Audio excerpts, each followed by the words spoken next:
hay otro Dios. No hay otro Dios como tú, Señor.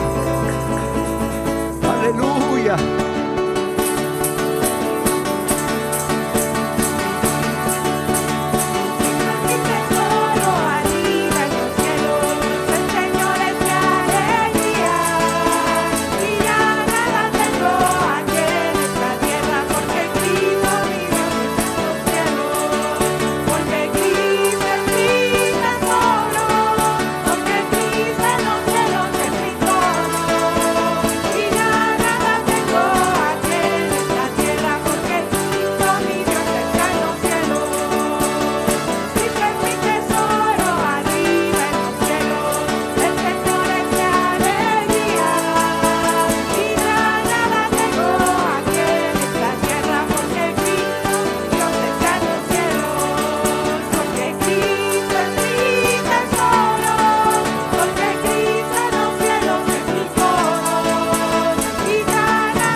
Alabado sea Dios. ¿Qué es lo menos que podemos hacer además de entregarte nuestras vidas, sino alabarte y glorificarte como tú te mereces?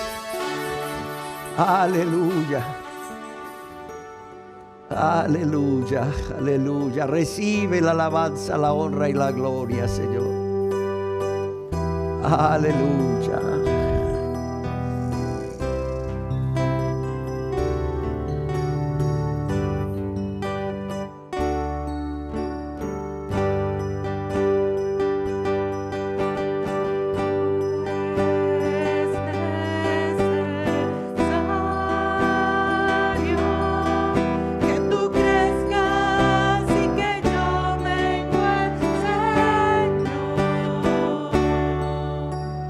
Que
Aquí estamos, rendidos ante tu presencia, precisamente para eso, Señor, para que tú crezcas en nuestras vidas y nuestro yo mengue, para que cada día seamos más como tú, Señor, porque ese es nuestro deseo y ese es tu propósito, Señor. Aleluya,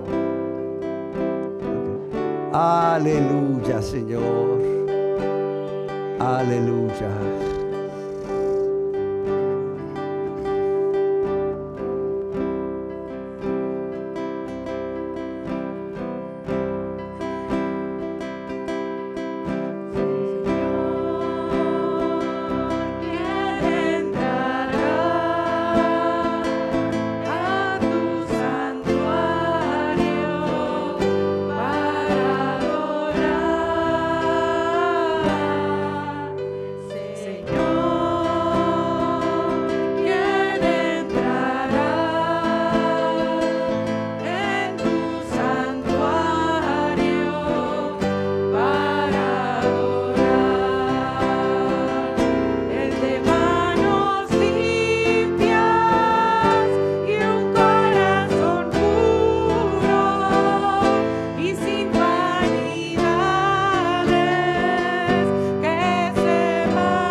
vanidades, que sepa amar. Dame manos limpias y un corazón puro y sin vanidades, que sepa amar. Vanidades, que sepa amar. Y sin vanidades, que sepa amar. Amén. Señor, esa es la pregunta, Señor. ¿Quién entrará? ¿Cómo saber si yo voy a estar ahí, Señor, en tu presencia en el cielo? ¿Cómo saberlo, Señor? Es fácil. Él nos responde en su palabra: el de manos limpias y sin vanidades. Aquel que no ama el pecado, aquel que aborrece y se aparta del pecado, y que ama a Dios con todo su corazón, alma, mente y fuerzas, pero también a su prójimo como a ellos mismos. No hay duda, todos podemos saber desde ya si vamos a estar en su presencia o no. Él es bueno, Él no nos deja con dudas. Gracias, Dios.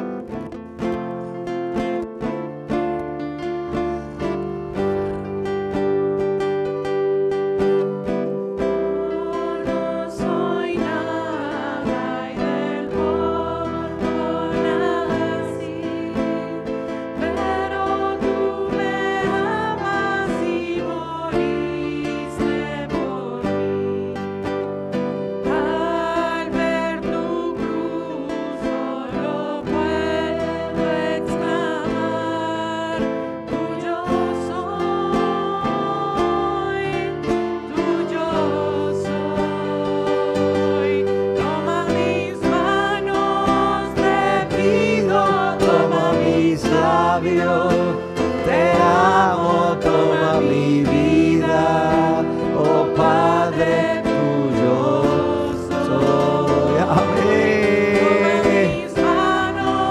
Te pido, toma mis labios, te amo, toma mi vida, oh Padre, tuyo soy.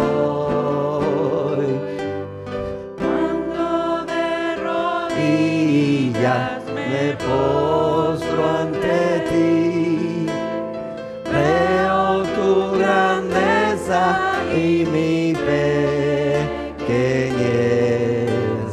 Te puedo darte yo tan solo mi ser, tuyo soy, tuyo soy.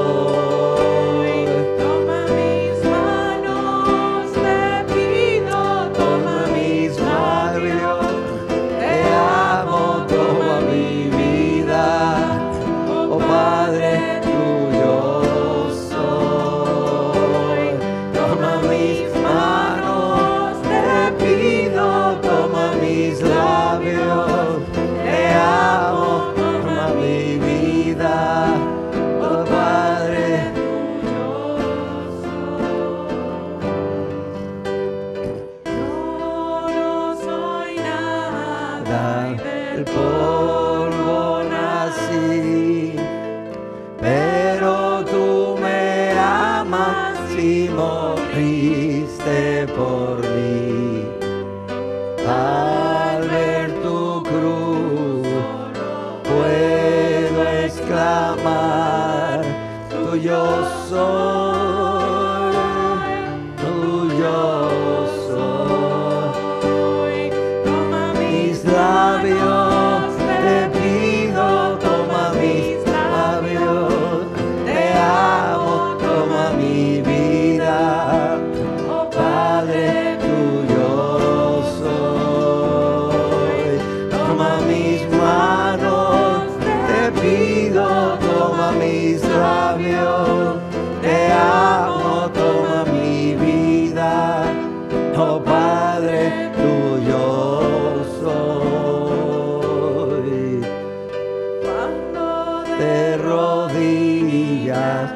me postro ante ti. Veo tu grandeza y mi pequeñez. ¿Qué puedo darte yo? Tan solo mi ser, tuyo soy, tuyo soy. Toma mis labios, te pido, toma mis labios, te amo, toma mi vida, oh Padre, tuyo soy. Toma mis manos, te pido, toma mis labios, te amo, toma mi vida, oh Padre, tuyo soy, tuyo soy.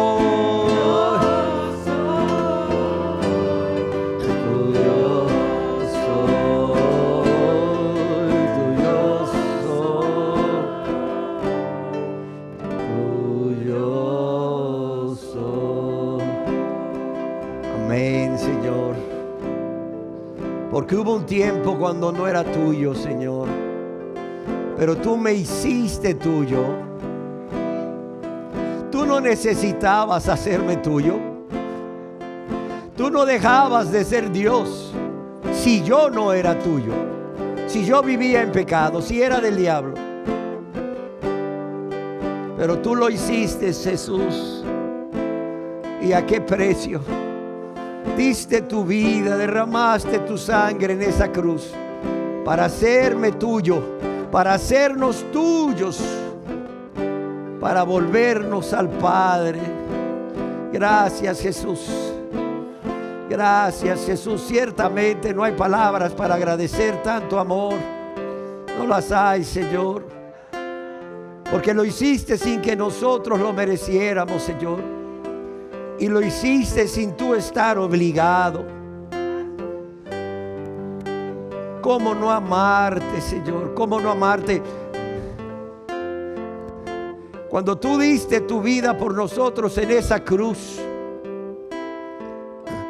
y nos lavaste y limpiaste de todos nuestros pecados, lo menos que podemos decirte ahora es: tuyo somos, Señor. Ahí tú nos compraste, Señor. Ahí los que hemos creído en ti para salvación, dejamos de ser de nosotros mismos, Señor. Dejamos de ser los señores de nuestras vidas, para decirte: como tú diste tu vida por nosotros, aquí está nuestra vida, Jesús. Tuyos somos, Señor. Tuyos somos.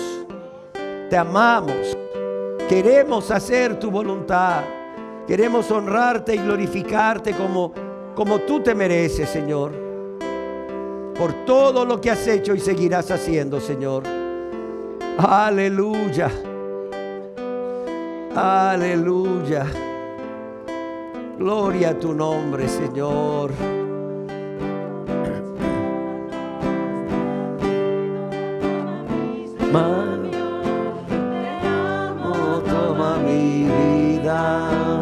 Oh Padre, tuyo soy. Toma mis manos, te pido, toma mis labios, te amo, toma mi vida. Oh Padre, tuyo soy. Mis manos, te pido, toma mis labios, te amo, toma mi vida, oh Padre, tuyo soy, yo soy, yo soy, tuyo soy, yo soy, yo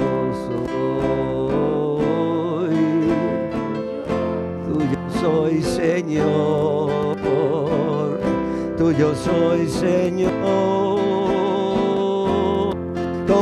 Toma mi vida, yo te la entrego. Tuyo soy, Señor. Toma mi vida, hoy te la entrego. Tuyo soy, Señor. Tuyo soy, Señor. Gracias por darme vida en tu muerte. Tuyo soy, Señor.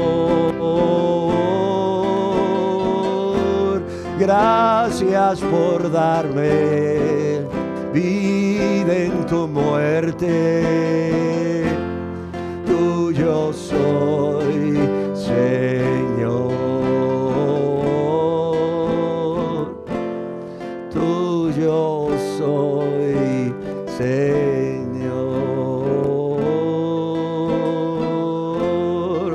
Tuyo soy, Señor.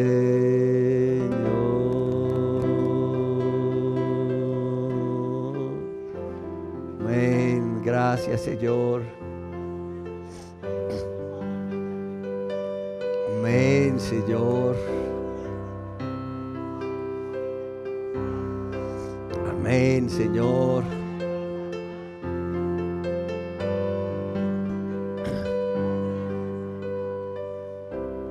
Amén.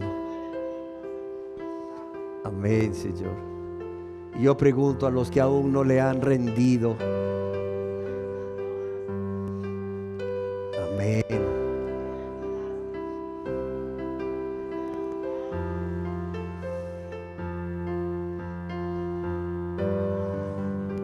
Amén, Señor, no hay otro como tú, Señor.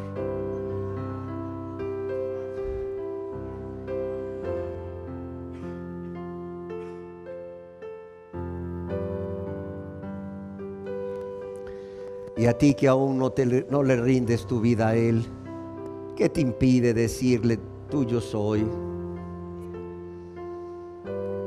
¿Por qué amas tanto eso que te impide decirle, tuyo soy?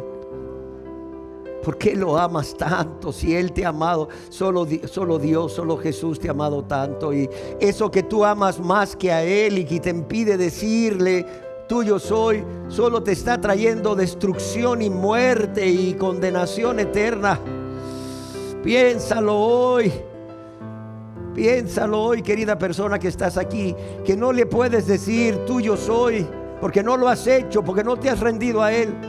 Piensa cómo Él te ha amado y cómo eso por lo cual tú no le amas y no te entregas a Él te está haciendo daño, te lleva a muerte espiritual y condenación eterna. Ríndete a Él, entrégale tu vida hoy como Él la entregó por ti. Entrégale tu vida hoy para que vivas, para que tengas vida y vida en abundancia, así como Él entregó para morir por ti. Para que tú tengas vida, para que yo tenga vida.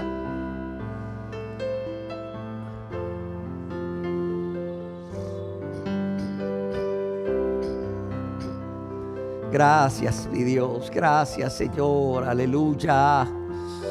Aleluya. Aquí estamos, Señor, delante de tu presencia. Gracias por estar con nosotros. Gracias por visitarnos, Señor. Gracias por amarnos.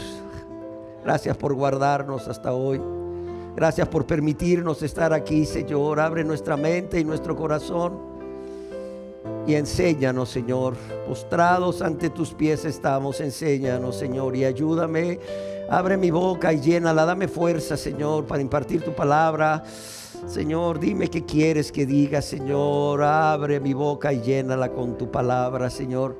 Pero que esta palabra no solo llegue a la mente, llegue al corazón de las personas y les lleve a tomar decisiones para vida, Señor. No como las decisiones que han estado tomando, que han sido decisiones para muerte, decisiones para vida, Señor. Así sea, Padre. Yo te lo pido en el nombre de Jesús. Amén, Señor. Amén.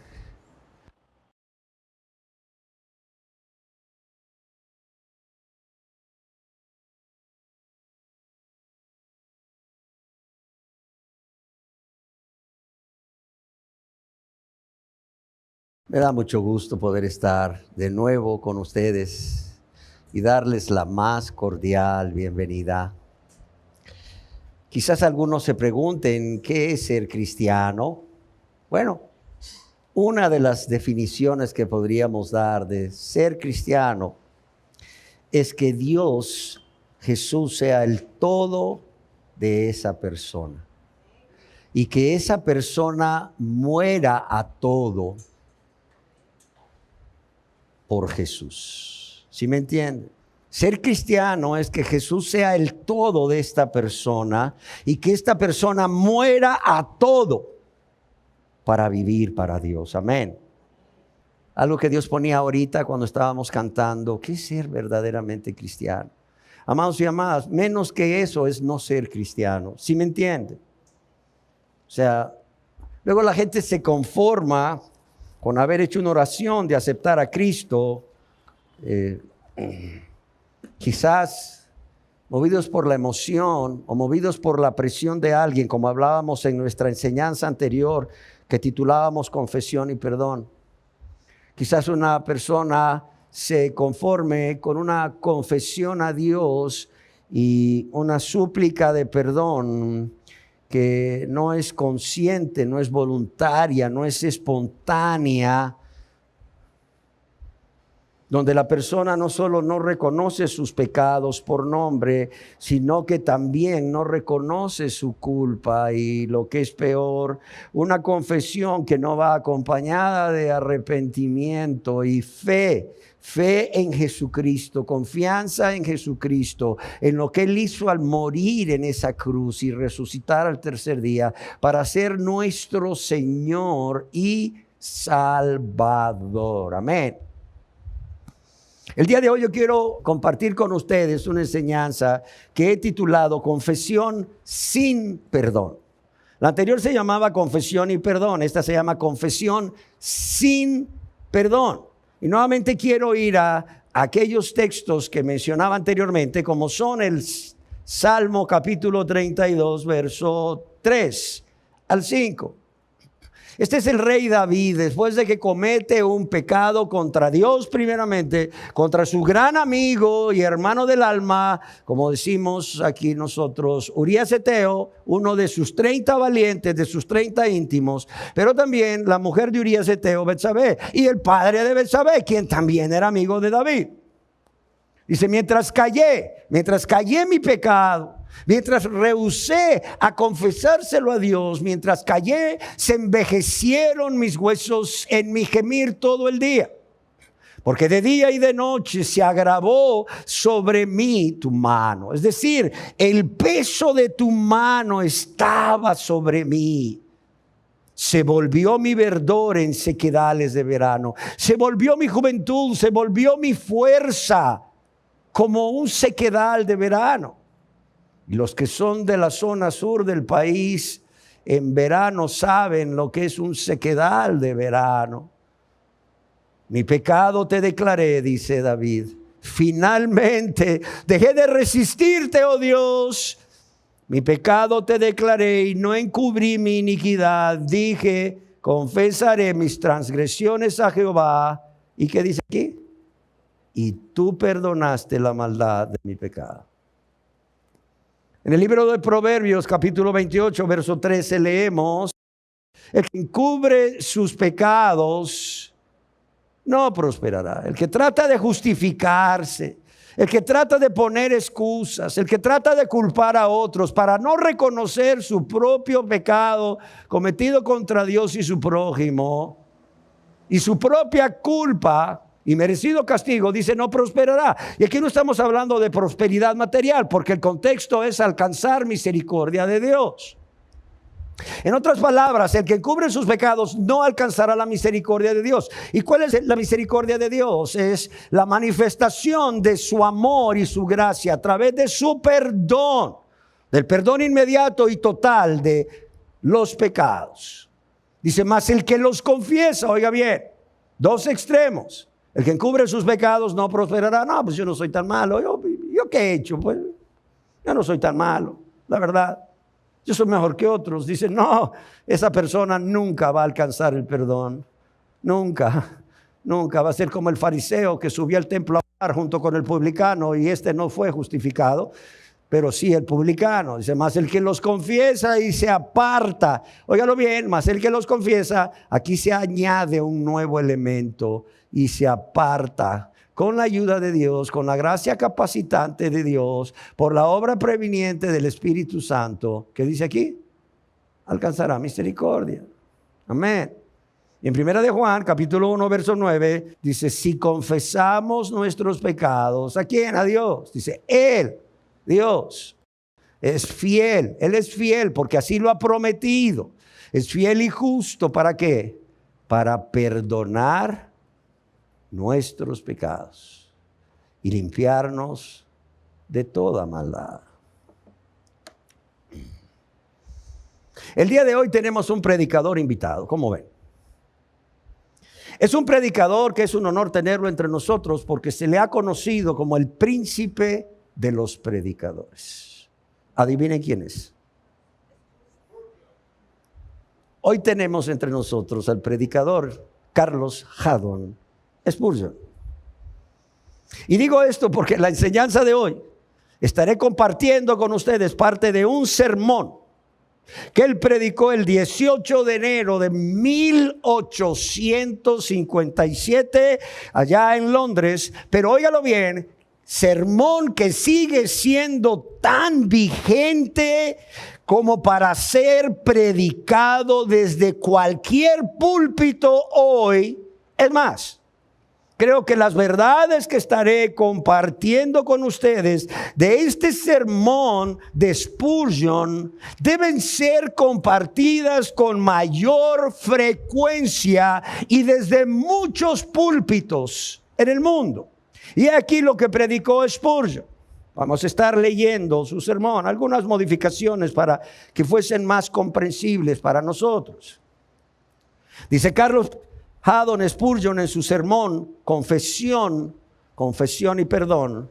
Sabemos que la confesión de pecados es absolutamente necesaria para la salvación. Algo que nosotros ya dijimos y creemos, y lo leo de nuevo. Sabemos que la confesión de pecados es absolutamente necesaria para la salvación. A menos que haya una verdadera confesión de corazón a Dios de nuestro pecado, no tenemos ninguna promesa de que encontraremos misericordia por medio de la sangre del Redentor. Mas el que confiesa los pecados y se aparta de ellos, alcanzará misericordia. No hay ninguna promesa en la Biblia para el hombre que no confiese sus pecados. No hay ninguna promesa de salvación. Sin embargo, como sucede con cada punto de la Escritura, hay un riesgo de que estemos engañados. Oiga lo que dijo Spurgeon allá en 1857. Con respecto a la confesión para el perdón, hay un riesgo que la persona esté engañada. Hay muchos que hacen una confesión y una confesión delante de Dios, pero a pesar de ello no reciben ninguna bendición. No reciben el perdón porque su confesión no contiene ciertas señales que son requeridas por Dios, óigalo bien, como demostración de que son genuinas y sinceras y que prueban que esa confesión se trata de la obra del Espíritu Santo en la vida de ese pecador. Carlos Spurgeon dice, ustedes verán cómo esta confesión de pecados en labios de diferentes hombres indica sentimientos muy diferentes. Mientras uno dice, he pecado y recibe perdón, otros que analizaremos dicen, he pecado, y prosiguen su camino para ennegrecerse con las peores transgresiones que antes y sumergirse en mayores profundidades de pecado que hasta ese punto hubieran experimentado.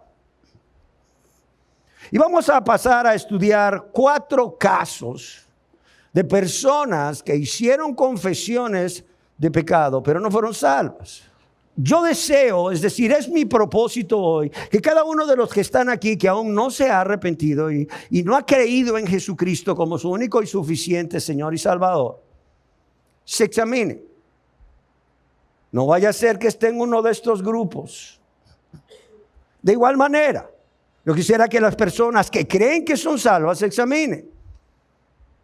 No vaya a ser que estén en uno de estos grupos. Si el Señor te haya traído hoy, ¿para qué? Para que te des cuenta que tu conversión no ha sido genuina, que no has sido salvo, no has sido salva, y que eres una de las personas, como dice aquí Carlos Spurgeon, que puede estar engañada.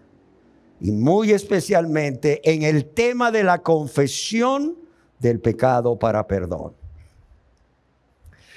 Spurgeon en su sermón dice, el primer caso que voy a presentar ante ustedes es la del pecador endurecido. Ese pecador con ese corazón de piedra. Ese pecador endurecido que confiesa haber pecado.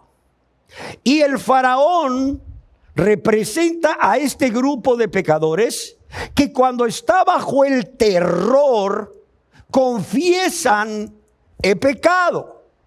Y podrán encontrar el texto en la Biblia, en el libro de Éxodo, en el capítulo 9, verso 27, donde leemos, entonces Faraón envió a llamar a Moisés y a Aarón y les dijo, he pecado esta vez.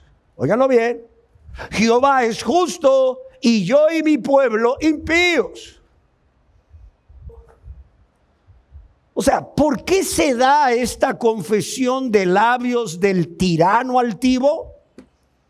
El faraón no acostumbraba a humillarse delante de Jehová.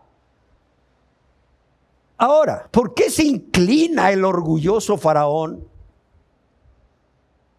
Ustedes podrán juzgar sobre el valor de su confesión cuando escuchen las circunstancias bajo las cuales fue hecha. En el libro de Éxodo capítulo 9, verso 23 al 25 leemos, y Moisés extendió su vara hacia el cielo y Jehová hizo tronar y granizar, es decir, envió truenos y granizos sobre la tierra de Egipto. Dice, y el fuego se descargó sobre la tierra y Jehová hizo llover granizo sobre la tierra de Egipto. Imagínense la escena. Hay granizo, hay fuego mezclado con granizo tan grande como nunca había sucedido en toda la tierra de Egipto desde que fue habitada. Y aquel granizo hirió en toda la tierra de Egipto todo lo que estaba en el campo, así hombres como bestias. Asimismo destrozó el granizo toda hierba del campo y desgajó todos los árboles del país. Amados y amadas, como escribe Spurgeon, las circunstancias no podrían ser peores. No podrían ser peores. Hubo pues fuego y granizo, imagínense, mezclado, fuego mezclado con granizo tan grande, cual nunca hubo en toda la tierra de Egipto desde que fue habitada. Y es cuando el trueno está retumbando a lo largo del cielo y los relámpagos están prendiendo en fuego al propio suelo y el granizo está cayendo en grandes trozos de hielo, que Faraón dice, he pecado. Ahora bien, Faraón no es sino un tipo de multitudes de personas de la misma clase. Cuando ven circunstancias en sus vidas como estas, dicen, he pecado. Spurgeon expresa, ¿cuántos marineros rebeldes, empedernidos, a bordo de un barco, cuando las maderas del barco crujen por la presión del agua, cuando el mástil está roto y el barco es arrastrado por la corriente y azotado por el temporal, cuando las hambrientas olas abren sus bocas para tragarse el barco entero y también a los tripulantes vivos, estos marineros han doblado su rodilla y con lágrimas en sus ojos han clamado, he pecado. Imaginémonos la escena. Pero ¿de qué provecho y de qué valor fue su confesión? La confesión y el arrepentimiento que nació en la tormenta, murió en la calma. Óigalo bien. La confesión y el arrepentimiento que nació en la tormenta murió en la calma. Esa confesión y arrepentimiento que fueron engendrados en medio de los truenos y de los rayos se acabaron tan pronto como vino una quietud absoluta. Y el hombre que era un marinero aparentemente muy devoto, muy piadoso, cuando se encontraba en el barco, obviamente después de la tormenta, de haber hecho su confesión a Dios y de haber tomado la decisión de arrepentirse, se convirtió en el más malvado y abominable de los marineros cuando puso su pie en tierra firme.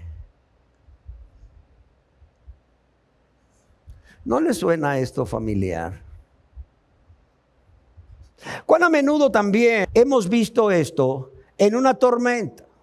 En una tormenta de truenos y relámpagos. Los que son de la zona sur del país saben muy bien lo que es una tormenta con truenos y relámpagos. Y los que no son de ahí y andan de visita, como me sucedió a mí, créeme, nos aterramos. Sí, nos llenamos de terror. Spurgeon expresa cuán a menudo también hemos visto esto, es decir, confesiones de pecado a Dios, acompañadas con propósitos de arrepentimiento en una tormenta de truenos y relámpagos. Los rostros de muchos palidecen cuando oyen el retumbo de los truenos, cuando las vigas de sus casas están temblando y el propio suelo a sus pies se está moviendo de manera inestable a la voz de Dios llena de majestad. Las lágrimas brotan en sus ojos y claman, oh Dios, he pecado, pero ay por esa confesión y arrepentimiento. ¿Por qué razón? Porque cuando el sol brilla de nuevo y las nubes negras se disipan, el pecado viene de nuevo sobre el hombre y esta persona se vuelve un pecador peor que antes. ¿Cuántas confesiones del mismo tipo también hemos visto en los tiempos de peste, como el cólera? Entonces en nuestras iglesias hemos visto cómo las personas corren a refugiarse y a clamar a Dios. ¿Por qué? Porque el temor ha invadido sus corazones debido a tantos funerales que ven pasar por sus puertas o debido a tantos que han fallecido en las calles. Y es por esa razón que no podían dejar de subir a la casa de Dios para confesar sus pecados. Y peor aún, cuando una o dos o tres personas han muerto en la propia casa o en la casa vecina, ¿cuántos han pensado que realmente se volverían a Dios? Pero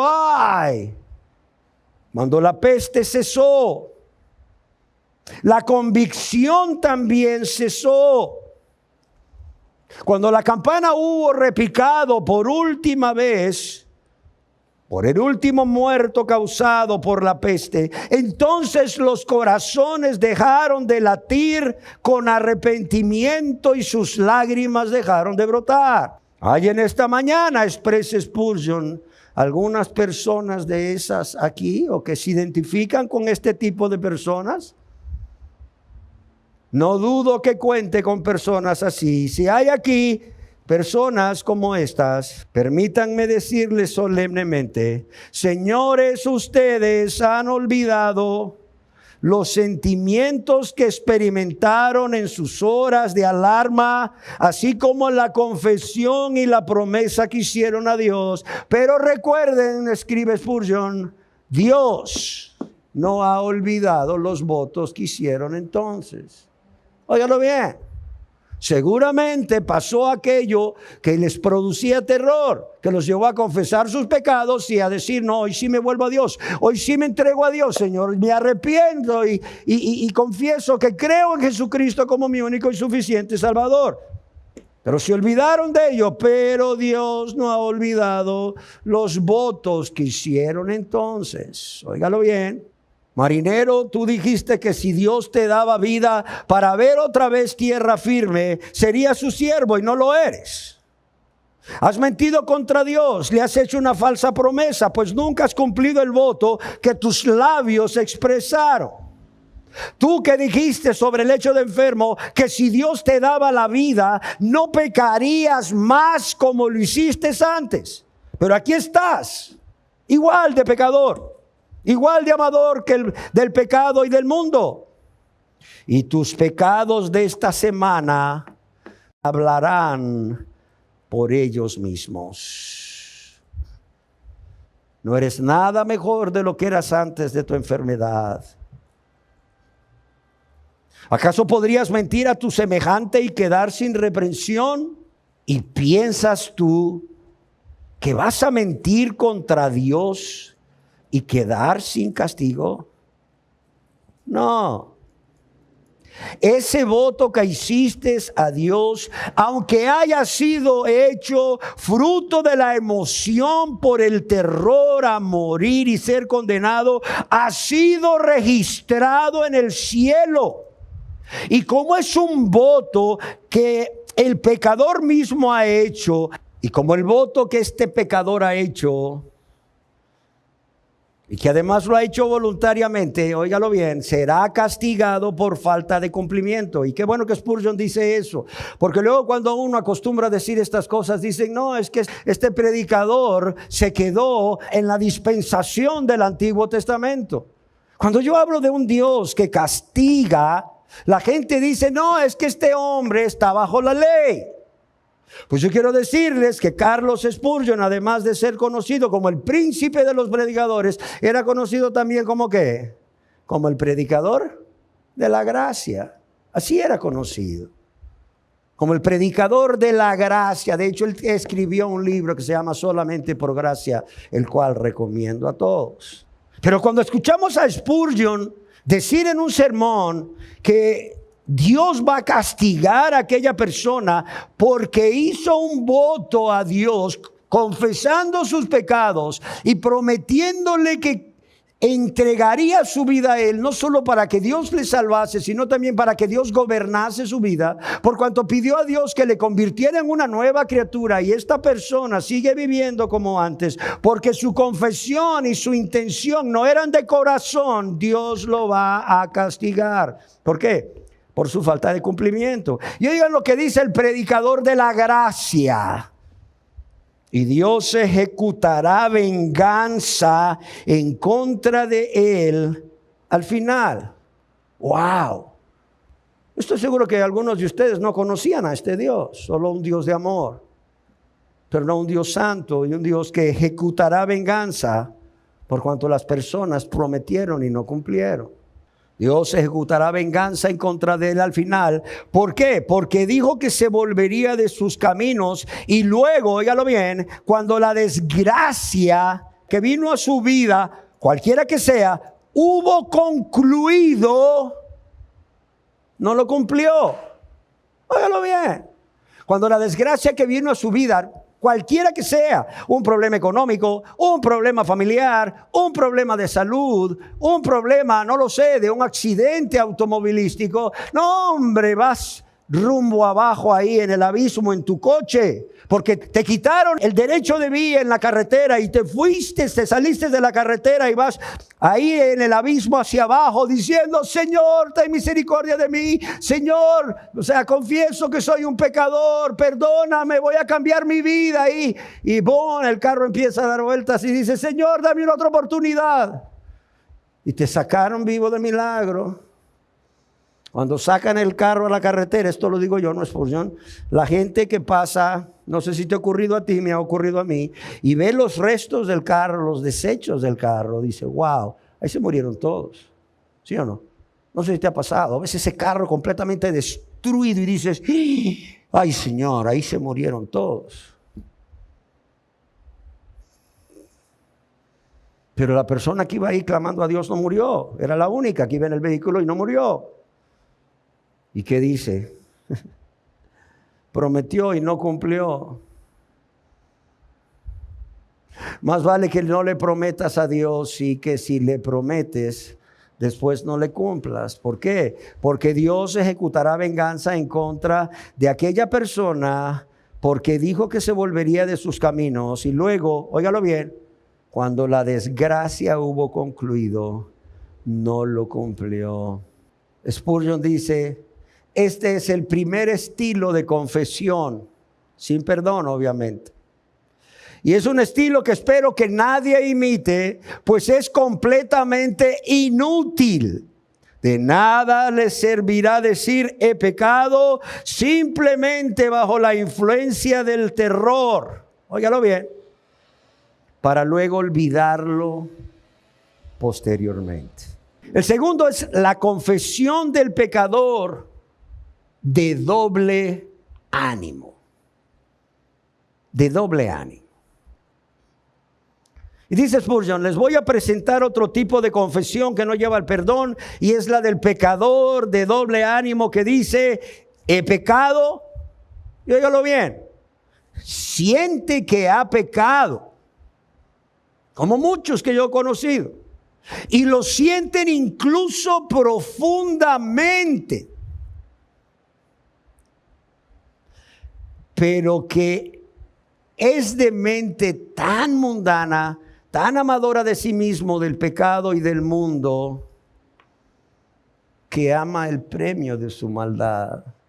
Es decir, reconoce que ha pecado, le duele haber pecado, pero esta persona es de las personas que disfruta mucho el deleite temporal del pecado. Y esto que voy a decir no lo dice Spurgeon, no digo yo. Es el tipo de personas, por ejemplo, que fornica o que adultera. Es el tipo de persona que cuando está en el acto mismo, miran, no se acuerda de Dios. No se acuerda de su esposa o de su esposo, si es casado o casada. No se acuerda de nadie, y si es soltero o soltera, no piensa en esa persona con la que está fornicando en este caso. No piensa que solamente está usando a esta persona como un instrumento para desahogar sus instintos sexuales, sus deseos sexuales, su pasión, su concupiscencia pecaminosa. No piensa en nadie. Y claro, ¿qué pasa cuando sale de ahí? Del lugar donde cometió ese pecado de inmoralidad sexual, ¿qué pasa? Se siente mal. Se siente mal. Y se siente mal y en el camino va hablando con Dios en su coche y dice: ay, Señor, he pecado contra ti, he pecado contra ti.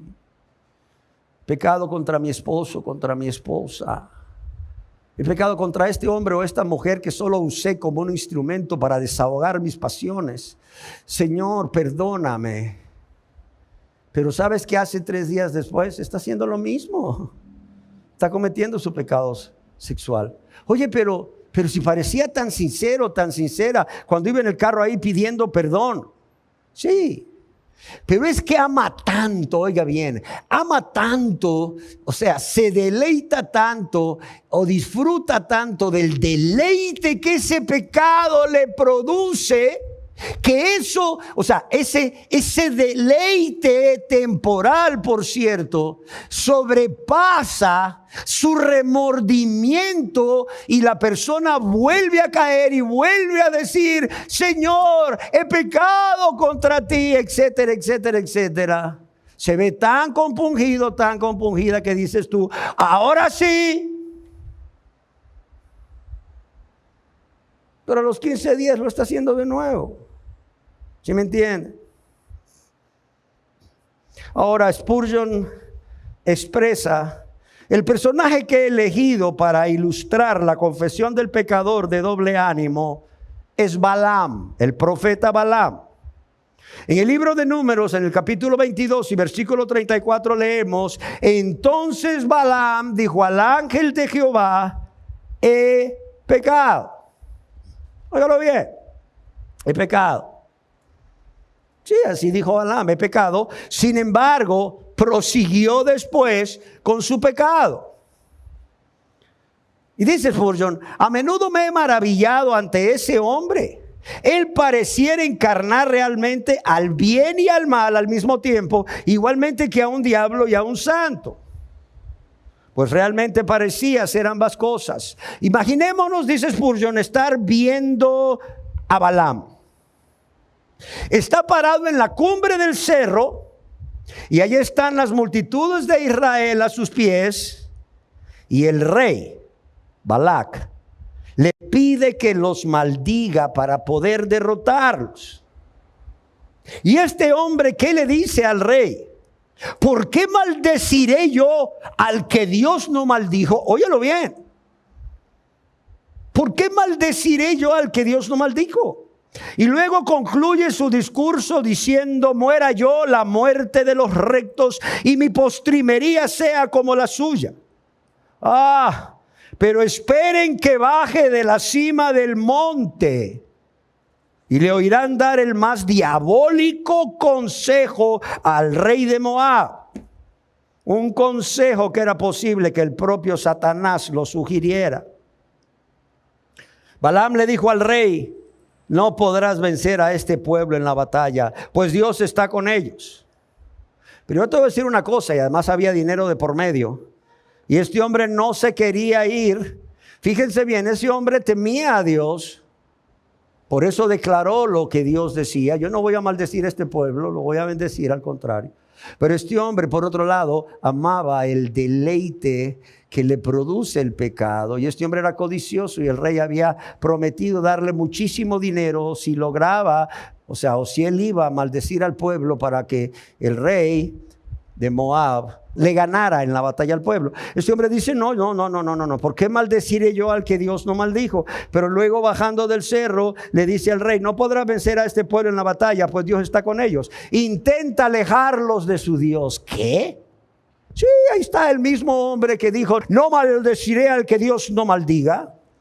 Al hombre que dijo: pues muera yo la muerte de los rectos. Baja del cerro delante del rey y le dice: mire, yo te voy a dar un consejo. No los vas a vencer. Dios no los quiso maldecir, al contrario, los bendijo 3 veces. Pero yo te voy a dar un consejo. Sí, hazlos que se aparten de su Dios.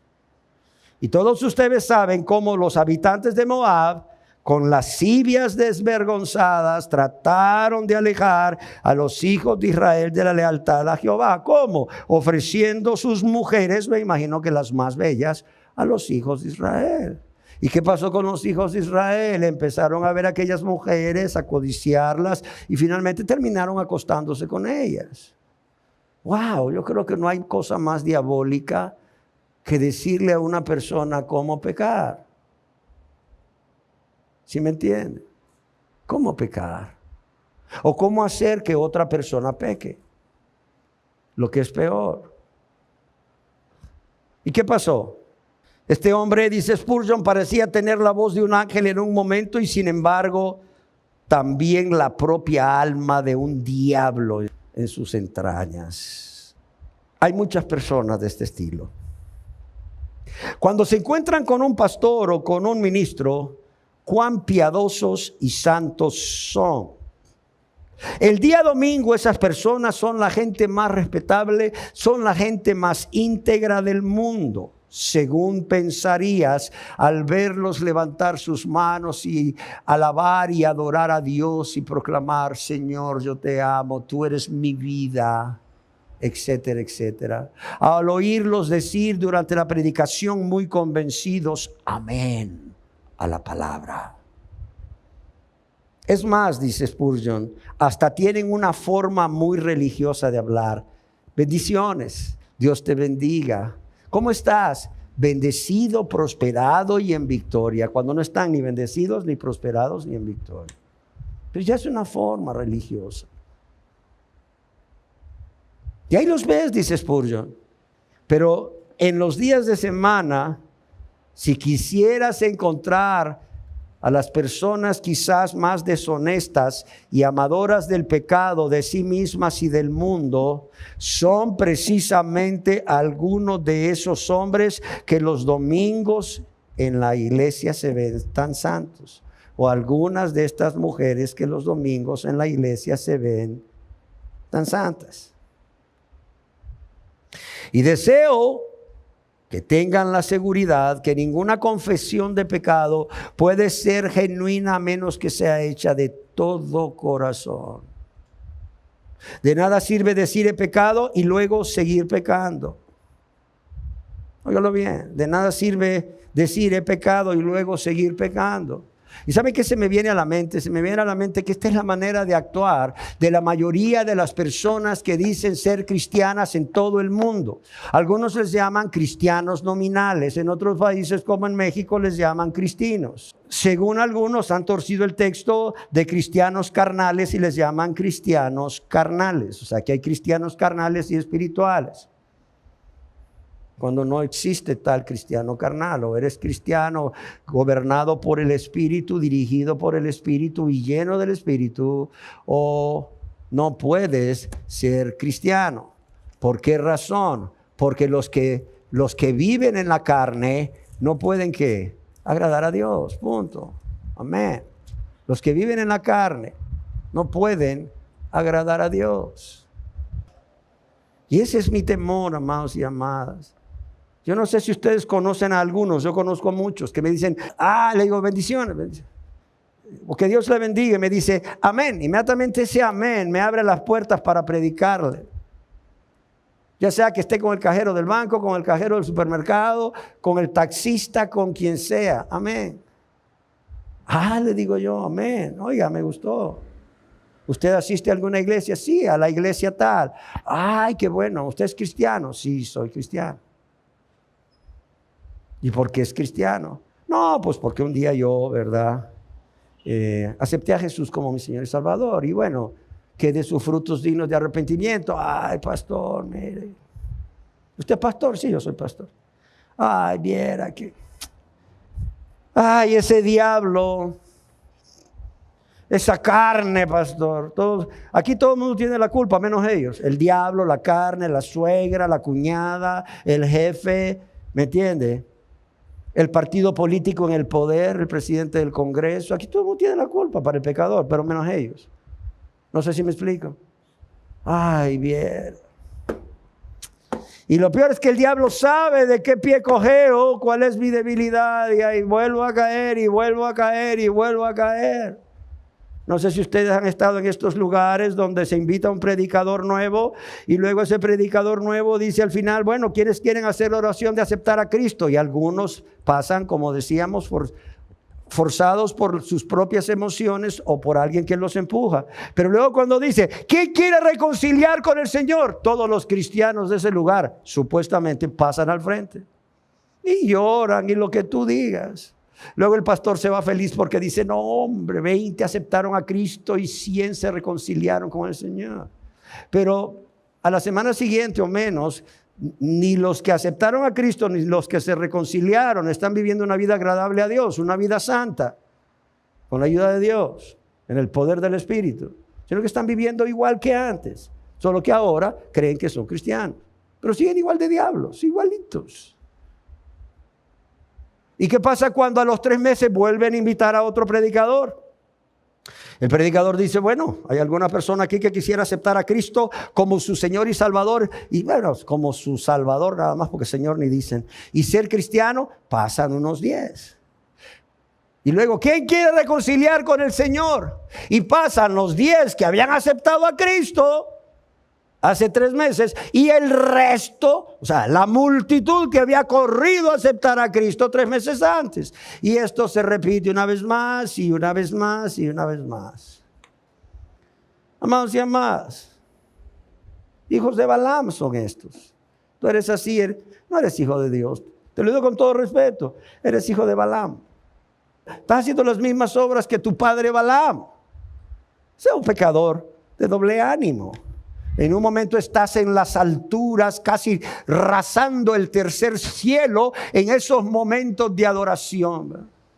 Yo conocí una mujer que decía, mire pastor, es que yo cuando ando barriendo, yo pongo alabanzas y mire, yo me transporto hasta el tercer cielo cuando ando barriendo, cuando estoy trapeando, cuando estoy lavando los trastes. Y no estoy diciendo que sea malo, que mientras tú estás haciendo tus oficios de casa, pongas ahí alabanzas y que el Señor, ¿verdad?, te ministre con alabanzas. Pero mira, esta persona me decía, es que mire, casi puedo tocar el tercer cielo. Pero cuando tú mirabas su vida, cuando tú realmente estabas más cerca de esta persona, convivías más cerca con ella, podías ver amargura, falta de perdón, soberbia, ira, enojos, pleitos, envidias, enemistades, amor al mundo y las cosas del mundo.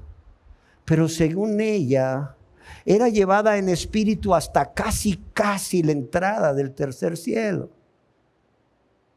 O sea, en un momento era una adoradora en espíritu y en verdad según ella, y luego al rato, niño, fulano, Oye, ¿qué pasó aquí? Estamos hablando de la misma persona. Amados y amadas, buen tiempo para examinarse a uno mismo, ¿no?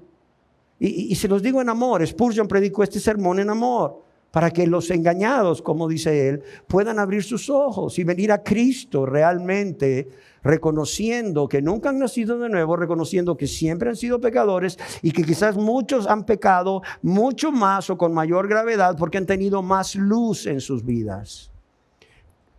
Han sido como el pecador endurecido o como el pecador de doble ánimo. Hoy le promete a Dios todo, Señor, mi vida aquí está rendida. Y más si le tocan una musiquita. Renuévame, Señor Jesús, ya no quiero ser igual. Y bajan las luces, ¿verdad? Y aquel órgano toca suavemente. Y le dicen, el Señor te está llamando. Ven a Él. Cuán buen pastor por fin encontró a la oveja perdida. Porque todo lo que hay dentro de mí necesita ser cambiado, Señor. Sí, Señor, todo necesita ser cambiado. Aquí estoy, Señor. No, y algunos se tiran al suelo y lloran, lo cual no está malo. El problema es que cuando salen, ¿verdad?, por la puerta de la iglesia, se van secando las lágrimas y van platicando. Tú los oyes decir, oye, qué prédica más buena. El Espíritu estaba ahí. Se manifestó el poder del Espíritu. Gloria a Dios. ¿Y qué vas a hacer de comida? No, pues tal cosa. Ay, fíjate que tengo que ir a hacer comida en mi casa y la verdad, no sé ni qué hacer. Se me hace que voy a pasar ahí. Voy a llamar ahorita a ver qué quieren comer los hipotes y el marido, ¿verdad? Para pasar comprando por ahí. Ahorita que estamos aquí cerca del bulevar, donde hay muchos restaurantes de comidas rápidas. Y dices tú, ¿qué? O sea, esa persona que va hablando cosas, entre comillas triviales, comparadas con lo que acaban de vivir espiritualmente hace 5 o 10 minutos, ¿son las mismas? Sí, son las mismas. ¿Sí me entienden? Esta es la confesión del pecador de doble ánimo. Cuidado. Tercero, La confesión del pecador insincero. La confesión del pecador insincero. La encontramos en el primer libro de Samuel, en el capítulo 15, versículo 24. Cuando vemos a un hombre llamado Saúl diciendo, yo he pecado. Óigalo bien. Oiga lo que Saúl dice, yo he pecado. Sin embargo, dice Spurgeon, aquí tenemos un hombre insincero. Este hombre, Saúl, no es como Balaam, porque Balaam era sincero hasta cierto punto, pero este hombre tenía dos intenciones o dos propósitos. Sino que este hombre, este pecador insincero, al igual que Saúl, es exactamente lo contrario. Es un hombre que no tiene un momento que sobresale en su carácter como un hombre piadoso, sino que es una persona que es moldeada de manera continua o permanentemente por las circunstancias que atraviesan sobre su cabeza y sobre su vida. Samuel reprendió a Saúl. ¿Y qué dijo Saúl? Saúl le dijo a Samuel, yo he pecado. Pero en realidad, dice Spurgeon, Saúl no quiso decir lo que dijo. Saúl no quiso decir lo que dijo. Pues si leen el versículo completo, lo encontrarán diciendo, yo he pecado, pues he quebrantado el mandamiento de Jehová y tus palabras. ¿Y qué dice después? Porque temí al pueblo y consentí a la voz de ellos. Lo cual era una excusa, era una mentira, él era el rey. ¿Sí me entienden? Este está como los políticos que los entrevistan y dicen, vamos a anular esa ley. O la presidenta, en este caso el presidente, no vamos a firmar esa ley si no ha sido consensuada por todos, ¿sí o no?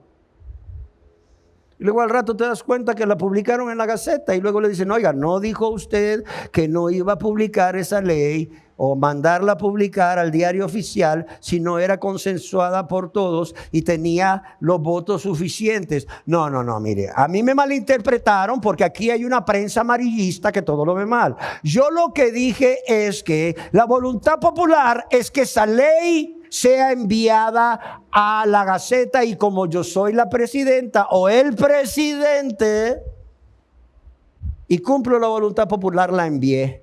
Ah, ya. O sea, gente que dice algo, pero que realmente en el momento que está haciendo la confesión no tiene la más mínima intención de ¿qué? De cumplirlo. No siente lo que está diciendo. No está convencido de lo que está diciendo.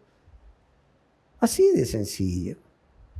Saúl nunca temió a nadie, ni a Dios. Por eso desobedeció tantas veces a Dios. Él estaba siempre listo para hacer su voluntad. Sí, él era un hombre que no era sincero, era un mentiroso. Justo antes de haber dicho que había pecado porque temió al pueblo y consintió a la voz de ellos, este hombre dice que había salvado los novillos y las ovejas para ofrecerlos a Jehová. ¿Qué espiritual se veía Saúl? ¿Cuál fue la orden de Dios? Destruye todo, punto. Destruye todo, aún a los amalecitas. O sea, no dejes nada vivo, nada vivo. Destrúyelo todo.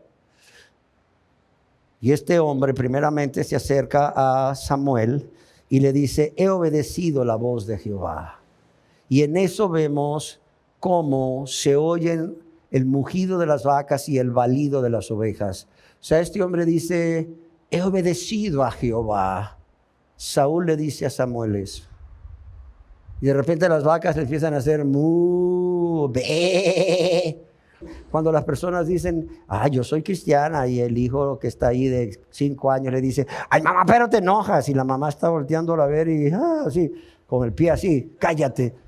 Ay, mamá, pero te enojas. Ay, mamá, pero nos gritas. Igualito. Entonces, hermanos y amadas, Spurgeon, ustedes recuerdan, amigos míos, que la característica más prominente del carácter de Saúl era la sinceridad. Un día quiso que asesinaran a David en su cama, estando en su casa con su hija. Pero en otro momento declara: vuélvete, hijo mío David, que ningún mal te haré más. Y después, debido a que David le salvó la vida, Saúl dijo: más justo eres tú que yo, no te perseguiré más. Pero eso lo dijo el día antes de salir a luchar contra su propio yerno para matarlo. Es más, cuidado, porque este tipo de conductas se ven no solo en la vida diaria, en las relaciones interpersonales y en las relaciones de trata o de negocios, sino que también se ve en la situación espiritual. Algunas veces Saúl estaba en medio de los profetas, fácilmente convertido en profeta, de modo que la gente decía: ¿qué? Saúl entre los profetas, y profetizaba.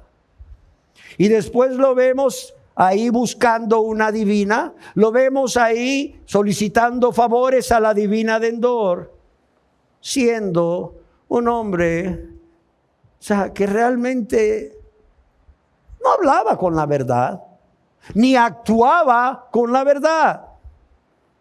¿Cuántas de esas personas, escribe Spurgeon, tenemos en cada asamblea pública de adoración? Hombres que son fácilmente moldeables.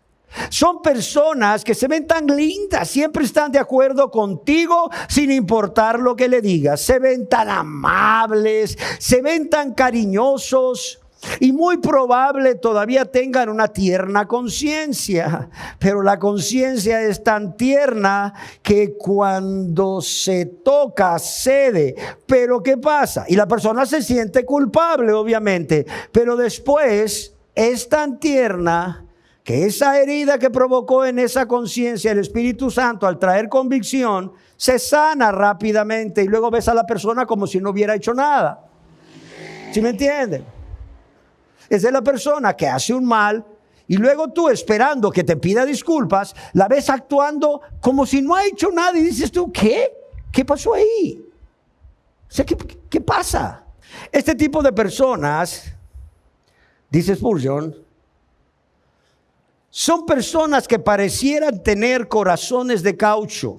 Si simplemente los tocas, queda una señal, una huella ahí en el caucho. Es decir, se hunde una porción del caucho donde tú tocaste ahí, y más si presionaste un poco. Pero no sirve de nada. ¿Por qué? Porque rápidamente se restaura a su forma original. Es decir, vuelve a ser lo mismo que antes, aunque parecía que estaba cambiando. Ahora yo lo digo. Es el tipo de personas que cuando uno los está ministrando, pareciera que están entendiendo. Y créame, las personas que ministramos a este tipo de pecadores nos alegramos mucho.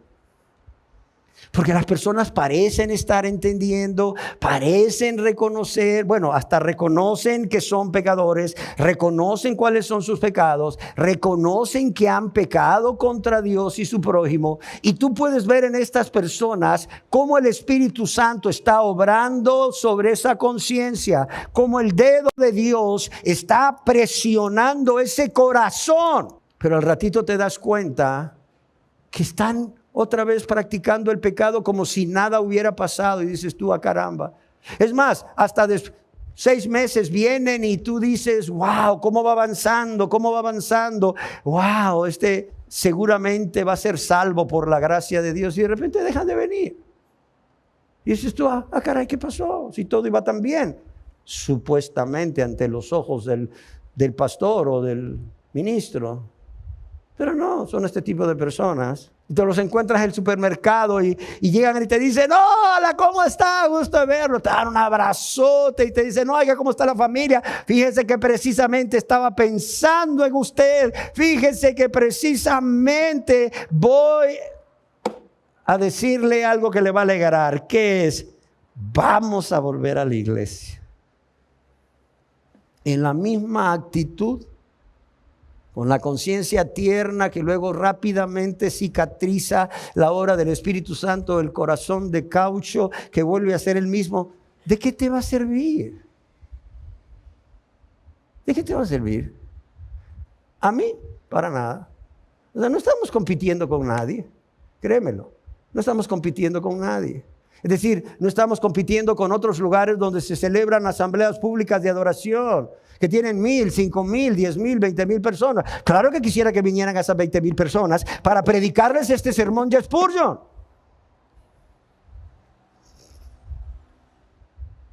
Pero no. Yo digo, Señor, oh Espíritu Santo, para ti no hay nada imposible. O sea, vuelve a producir esa convicción de pecado en esta persona y que regrese para ahora sí convertirse. Como les contaba de un hombre que me encontré hace mucho tiempo, que dijo, ¿sabe qué? Ahora sí voy a volver a la iglesia y me voy a convertir. Y vino en esa actitud y vino con esa intención y propósito y lo hizo. Es decir, en esta ocasión no resistió al Espíritu Santo, Dios le trajo por su Espíritu convicción de pecado, le guió al arrepentimiento y a la fe en Jesús y fue salvo por la gracia de Dios. Amén. Cuidado, amados y amadas, si hay personas aquí que a veces se sienten tan mal por reconocer que son pecadores, cuáles son sus pecados y cómo han pecado contra Dios, que solo bien les ha hecho y todo, y luego se ve que hay un efecto del Espíritu Santo, del neuma en el corazón y en la conciencia, pero luego la conciencia sana, se olvidan de todo lo que Dios hizo y el corazón de caucho vuelve a su posición normal y como que no ha pasado nada. Oh señores, demasiados de ustedes, dice Spurgeon, han hecho lo mismo, han inclinado sus cabezas en la iglesia y han dicho, hemos pecado y nos hemos extraviado, oh Dios, de tus caminos, pero no tenían la intención de decir lo que dijeron, óigalo bien, no tenían la intención de decir lo que dijeron. ¿Por qué? Porque han hecho una confesión ante Dios y después se han acercado a su ministro diciendo, oh, me arrepiento de mis pecados y he confesado a Dios mis pecados. Pero realmente no se sentían que eran pecadores. Realmente no estaban viendo su pecado contra Dios y su prójimo tan grande. Solo lo dijeron ¿para qué? Para sentirse bien a ustedes mismos y para agradar al ministro. Para agradar al ministro. Sin embargo, las lágrimas se secan rápidamente como brotaron y ustedes permanecen firmes para alcanzar todos los fines y propósitos egoístas que se han fijado, aun si estos son contrarios a la voluntad de Dios, volviendo a ser lo mismo que antes eran. Decir yo he pecado de una manera superficial, sin ser sinceros, es decir, sin querer decir a Dios en el fondo lo que realmente dijeron, es inútil, dice. Pues eso es una burla contra Dios. Oiga lo que dice Spurgeon. Es inútil, pues es una burla contra Dios. Es una burla contra Dios. Cuidado. El último, la confesión del pecador en momento de desesperación. Y al igual que Spurgeon digo, no los detendré por largo tiempo, así confío. Pero debo darles ahora otro caso de una confesión sin perdón, y este es el peor de todos. Vayan por favor al capítulo 27 del versículo 4 de Mateo. Allí encontrarán un terrible caso de confesión en desesperación. Ustedes van a reconocer el personaje en el instante en que yo lea el versículo. Y diciendo yo he pecado, sí. Y diciendo yo he pecado, arrojó las 30 monedas de plata, arrepentido. Sí, es Judas, el traidor que había traicionado a su Señor cuando vio que su Señor era condenado, el hombre que ejemplifica este tipo de pecadores que confiesan sus pecados a Dios y dicen estar arrepentidos, pero porque están desesperados.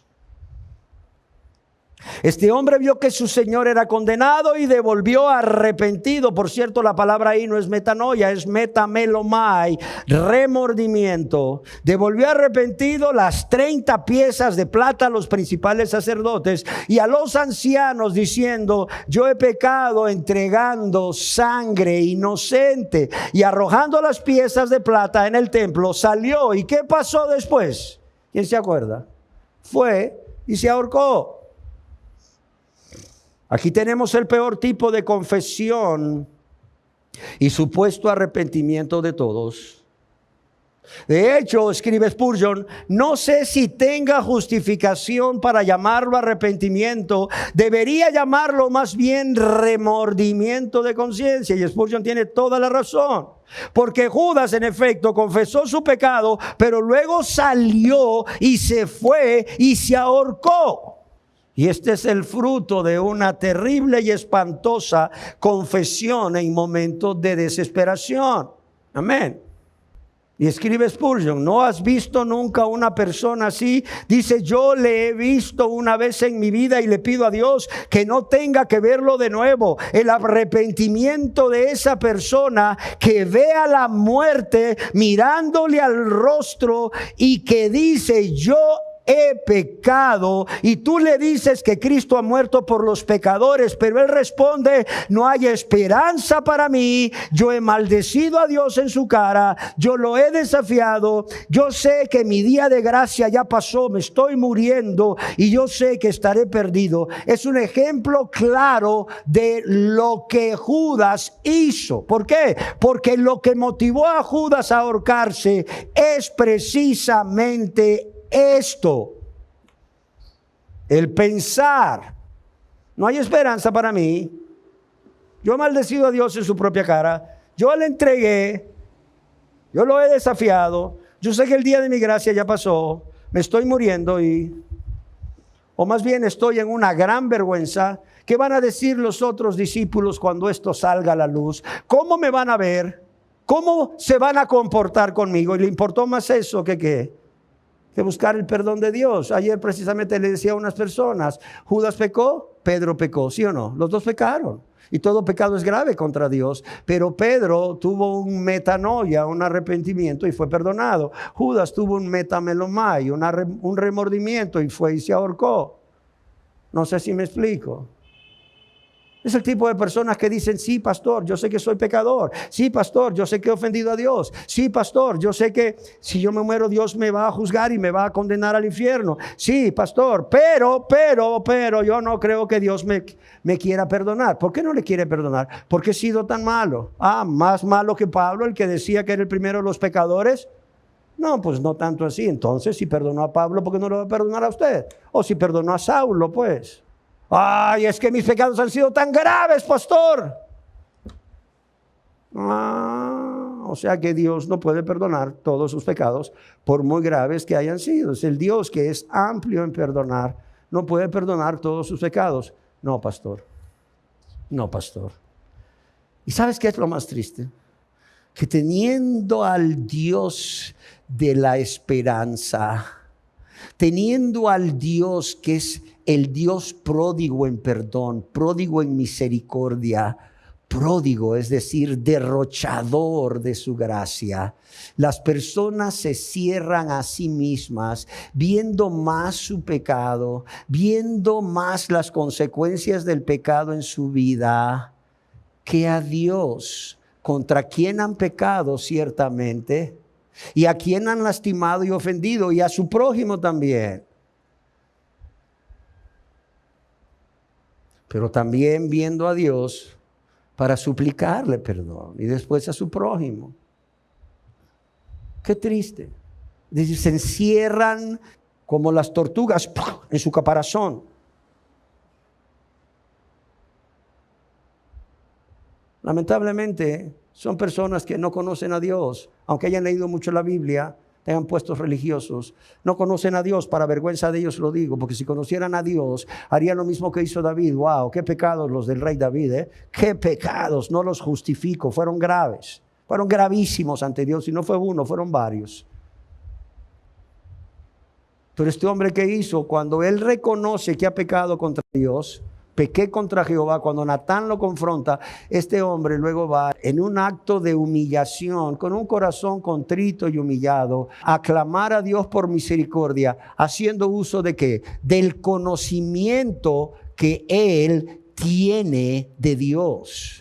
Sabiendo que ha pecado, sí. Sabiendo que no merece ese perdón, sí. Sabiendo que los enemigos de Jehová van a hacer escarnio de él, sí. Le duele, sí. Pero mira lo que dice: ten piedad de mí, oh Dios, conforme a tu misericordia, conforme a la multitud de tus piedades, borra mis rebeliones. Él va como diciendo: Señor, yo no merezco nada, pero tú eres el Dios de perdón, tú eres el Dios de misericordia, y conforme a la multitud de tus piedades, borra mis rebeliones. Amén. Cerremos nuestros ojos. Amados y amadas, seguramente hay aquí personas que se han identificado en cualquiera de los 4 grupos. El del pecador endurecido, el del pecador del doble ánimo, el del pecador que no es sincero cuando dice algo. ¿Por qué? Porque realmente no está sintiendo en ese momento, ni quiso decir lo que dijo. Pero también el pecador que en momentos de desesperación cierra sus ojos ante Dios para verse a sí mismo y las consecuencias de su pecado, como pasó con Judas, y hasta llegan a decir: no, es que no creo que Dios me perdone. Mis pecados han sido tan grandes y tan graves que no creo que Dios me perdone. ¿Sabes qué? Dios puede y quiere perdonarte. Yo estoy seguro que si Judas se hubiera arrepentido como Pedro, Jesús le hubiera perdonado. ¿Por qué? Porque si ya había usado Dios a Judas con el propósito de que él entregara a Jesús para que Jesús muriera por todos nosotros, y el propósito ya se había cumplido, si Judas le hubiera pedido perdón a Dios, lo hubiera hecho. Igual que con Adán, igual que con Eva. Híjole, hermano. Oye, Adán, oye, Eva, no coman del fruto del árbol que está aquí específicamente en este lugar del huerto. Ok, ya, lo comieron, pecaron. Pero si le hubieran pedido perdón a Dios, ¿qué hubiera pasado? Pues obviamente que Dios en su misericordia los hubiera perdonado y todavía hubieran seguido en el huerto, seguramente. No los hubiera echado del huerto, de su presencia, de su comunión. Y si hay en este lugar personas que han hecho confesión de pecados y se identifican con alguno de estos grupos o ejemplos que Spurgeon ha puesto de confesión sin perdón, créanme. Es mi oración que al escuchar las verdades que Spurgeon ha expresado hoy, recapaciten y no sigan resistiendo al Espíritu Santo de Dios, que desea producir en cada uno de ustedes convicción de pecado y llevarlos al arrepentimiento y a la fe en Jesús. Y puedan ser hechos verdaderos cristianos, verdaderos hijos e hijas de Dios. Que nunca tengan temor a Dios, ni a su condenación, ni a la muerte, por cuanto Cristo Jesús ha recibido el castigo que ustedes merecían recibir en la cruz y ha pagado la deuda que ustedes tienen con Dios por haber violado tanto, pero tanto su ley. Y lo ha hecho por amor, óigalo bien. Ha recibido el castigo que no debía haber recibido, sino ustedes y yo. Ha pagado la deuda que ni ustedes ni yo podíamos pagar a Dios por haber violado tanto, pero tanto su ley, que ni Él estaba obligado ni nosotros lo merecíamos, pero lo hizo por amor. Un amor que Él espera, amados y amadas, que les lleve a ustedes a hacer esa confesión que Dios escucha. ¿Para qué? Para que en su gracia Él responda dándoles perdón. Amén. Gracias, Dios, por tu amor. Gracias, Dios, por tu misericordia. Gracias, Dios, por esta palabra. Gracias porque ha sido clara, y gracias porque sé que hay personas aquí a quienes tú les estás hablando y los estás identificando en un grupo, en otro grupo y en otro grupo, pero también les estás dando la esperanza de que si ellos hacen un alto hoy y realmente recapacitan con humildad quiénes son y lo que han hecho y contra quién lo han hecho, contra ti, Señor, y tu prójimo, y realmente con un corazón contrito y humillado vienen a ti, tú serás amplio en perdonar, Señor. Porque si tú los trajiste hoy para escuchar esto, Señor, que fue predicado en 1870 y tanto, Señor, es porque en tu gran amor no quieres que ninguno perezca, sino que todos procedan ¿a qué?